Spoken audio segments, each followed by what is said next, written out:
मैं doctor Kapil Kumar, cancer surgeon और doing clinical oncology as well in Fortis hospital Shalimar Bagh. Specialising है वो breast cancer, head and neck cancer, इनमें ज़्यादा है।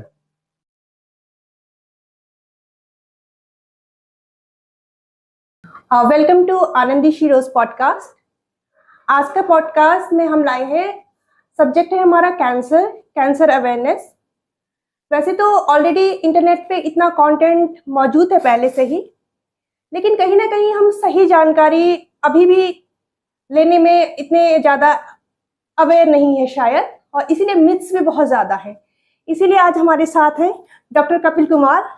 Welcome sir to our podcast. पहला जो मैं आपसे क्वेश्चन जानना चाहती हूँ, किसी को डायग्नोस होता है कैंसर तो उसे बायोप्सी करवाने की सलाह दी जाती है, लेकिन बायोप्सी को लेकर काफी सारे मिथ्स आते हैं। जैसे लोग कहते हैं कि किसी ने बायोप्सी कराई और कैंसर फैल गया। तो मेरा प्रश्न है कि बायोप्सी क्या है और क्या बायोप्सी करवाने से कैंसर फैलता है?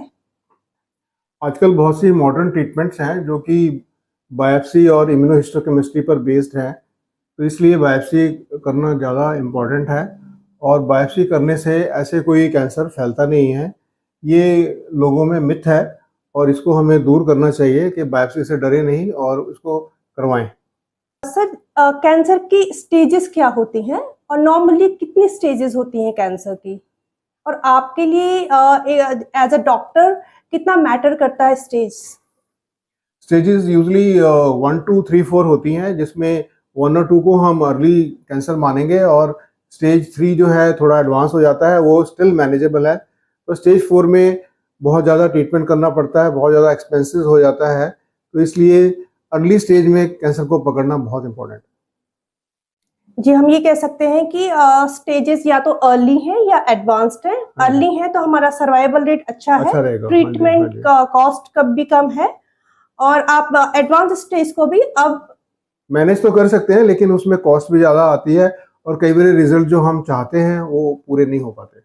ओके सर, ऐसा भी इस बात में कितनी सच्चाई है कि जिन लोगों को डायबिटीज होता है, डायबिटीज होने से कैंसर रिस्क ज्यादा होता है? डायबिटीज वाले जो पेशेंट्स हैं वो यूजली ओबीस होते हैं और ओबीस होने की वजह से कैंसर इंसिडेंस बढ़ जाता है, क्योंकि जो ओबेसिटी होती है उनमें हार्मोन रिटेंशन ज़्यादा होती है फैट के अंदर, जिसकी वजह से कुछ कैंसर्स बढ़ जाते हैं, जैसे कि कोलोरेक्टल कैंसर हैं या ब्रेस्ट कैंसर हैं, जिसका इंसिडेंस बढ़ जाता है। जी, तो सर असर जैसे आपको इतना टाइम हो गया है इस फील्ड में, तो किस प्रकार के कैंसर की ज्यादातर पाए जाते हैं महिलाओं में और पुरुषों में? महिलाओं में जो इंसिडेंस है इंडिया में, ब्रेस्ट कैंसर और कैंसर सर्विक्स जो है उसका इंसिडेंस ज़्यादा है।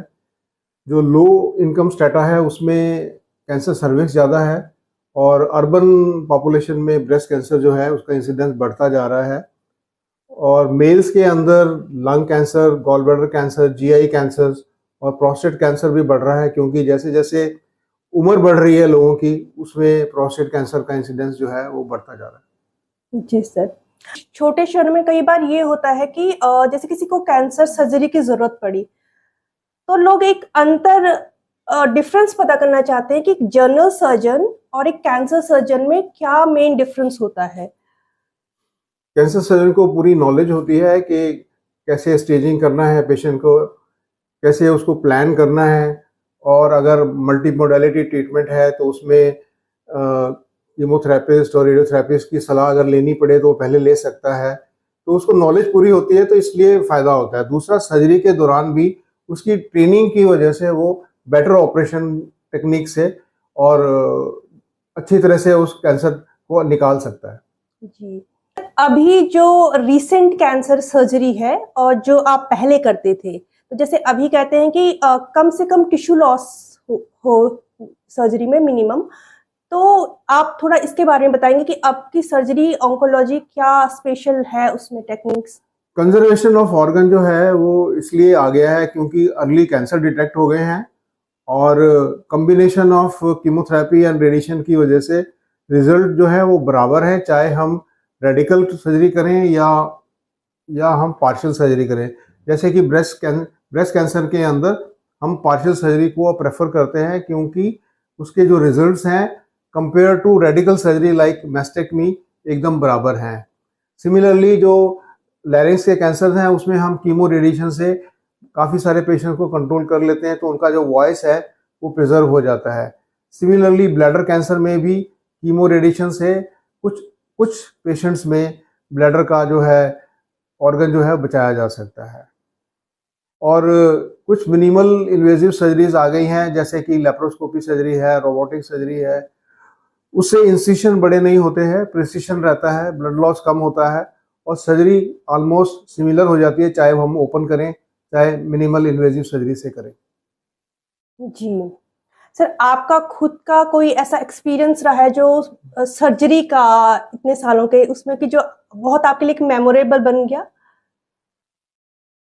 वैसे तो सभी पेशेंट्स मेमोरेबल रहते हैं, क्योंकि सभी इंडिविजुअल जो हैं इम्पोर्टेंट हैं, लेकिन जितने भी यंग पेशेंट्स आते हैं जिनको हम ट्रीट कर पाते हैं और उनको हम लॉन्ग टर्म सर्वाइवल दे पाते हैं, वो सबसे ज़्यादा मेमोरेबल रहता है। जी बढ़िया सर। कैंसर के ट्रीटमेंट के खत्म होने के बाद जैसे आपका अपना जो पर्सनल एक्सपीरियंस है पेशेंट के साथ, तो कैसे पेशेंट्स ज्यादा सरवाइव करते हैं, कुछ ऐसा है या सर्वाइवल रेट कैंसर अच्छा सर्वाइवल है वो इनिशियल स्टेज और कंप्लीशन ऑफ ट्रीटमेंट पे डिपेंड करता है। और एक बायोलॉजी ऑफ द कैंसर भी एक वर्ड जो मैं ऐड करना चाहता हूँ कि कई बारी ट्यूमर खुद डिसाइड करता है कि वो कहीं रिकरेंस में कब आएगा। वो कई बारी जो ऑटोनॉमस हो जाता है, कई बारी कैंसर, वो बायोलॉजी ऑफ कैंसर पे डिपेंड करता है। उस पर डिपेंड करेगा कि हम लोग जो हैं पेशेंट का लॉन्ग टर्म सर्वाइवल होगा कि नहीं होगा। जैसे ब्रेस्ट कैंसर के अंदर अगर हार्मोन पॉजिटिव पेशेंट्स हैं तो वो लॉन्ग टर्म सर्वाइवल कर लेते हैं कंपेयर टू जिनमें हार्मोन नेगेटिव पेशेंट्स होते हैं। जी, अगर किसी को कैंसर डिटेक्ट हुआ है तो अमूमन क्या ट्रीटमेंट दिया जाता है? पहले तो हम उसका डायग्नोसिस बनाते हैं, फिर स्टेजिंग के लिए कुछ टेस्ट करते हैं, जैसे कि एक्सरे है, अल्ट्रासाउंड है, सीटी स्कैन है, पेट स्कैन है, एमआर वगैरह हैं। और फिर उसके बाद में समझते हैं कि ये कौन सी स्टेज पर है।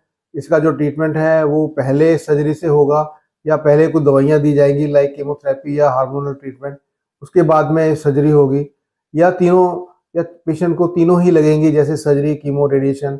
और आजकल इम्यूनोथेरेपी भी आ गई है, जिससे कि हम लोग कुछ पेशेंट्स में इम्यूनोथेरेपी देकर पेशेंट की इम्यूनिटी को बढ़ाते हैं ताकि खुद की इम्यूनिटी से वो कैंसर सेल को किल कर पाए। जी सर, आप क्या देखते हैं कि आने वाले समय में कैंसर ट्रीटमेंट में स्पेशली सर्जरी में और क्या एडवांस आ सकती हैं, आने वाली हैं? सर्जरी के अंदर मिनिमल इन्वेजिव सर्जरी और रोबोटिक सर्जरी जो है उसका जो चलन है वो बढ़ जाएगा और कंजर्वेशन ऑफ ऑर्गन पे ज़्यादा जोर दिया जाएगा। और क्योंकि हम लोग ज़्यादा मेडिकल ट्रीटमेंट जो है जो कि अब बेटर हो चली है और इम्यूनोथेरेपी आ गई है, तो लॉन्ग टर्म सर्वाइवल जो है इवन स्टेज 3 और 4 में भी हमको मिल जाएंगे।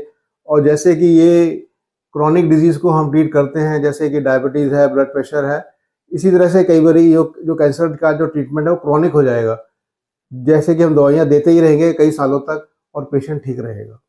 जी सर। सर, एक सवाल जो सब जानना चाहते हैं कि कैंसर ना हो इसके लिए क्या करना चाहिए? कैंसर ना हो इसके लिए एक तो लाइफस्टाइल चेंज करना है, जैसे कि tobacco consumption, alcohol consumption, smoking, इस सब को जीरो करना है। और हेल्दी डाइट में जो कि हरी सब्जियां हैं, फल फ्रूट हैं, ये सब लेने हैं। अपना वेट कंट्रोल रखना है। ये इन चीज़ों से हम लोग जो है काफ़ी सारे कैंसर जो है कंट्रोल कर पाएंगे। और हाइजीन अपना रखना है, उसकी वजह से भी कुछ कैंसर जो है हो जाते हैं, जैसे कि वुमेन के अंदर कैंसर सर्विक्स जो है हाइजीन से भी रिलेटेड है। और कुछ प्रिवेंशन के लिए आजकल वैक्सीन हैं, जैसे कि गर्ल्स के अंदर अगर 12 से 14 साल में अगर वैक्सीन लगा दिया जाए तो कैंसर सर्विक्स का इंसिडेंस कम हो जाता है। सिमिलरली हेपेटाइटिस बी का इंजेक्शन लगाने से लिवर कैंसर का इंसिडेंस फ्यूचर में काफ़ी कम हो जाएगा। तो इस तरह से कैंसर प्रिवेंशन के लिए ये सारे स्टेप्स लिए जा सकते हैं। जी सर, बहुत धन्यवाद, बहुत अच्छा लगा आपसे बात करके। आपका कोई मैसेज हमारे पॉडकास्ट सब्सक्राइबर के मैसेज लिए? मेरा यही है कि अगर कोई भी मन में शंका हो अपने डॉक्टर को कांटेक्ट करें और अपने स्पेशलिस्ट के पास जाएं और अगर कोई भी जो भी मिथ्स हमने बताए हैं, आपको बायोप्सी करवाना है, टेस्ट वगैरह करवाना है, जल्दी पकड़ें और उसको छिपाएं नहीं। कई बार जो विमेन है वो अपने गांठों को छुपा लेती हैं, नहीं बताती हैं, तो उससे भी प्रॉब्लम जो है बढ़ जाती है। और अगर कोई भी फीवर, कोई भी गांठ अगर 15-20 दिन में नहीं ठीक हो रही है तो अपने स्पेशलिस्ट को जरूर दिखाएं। Thank you.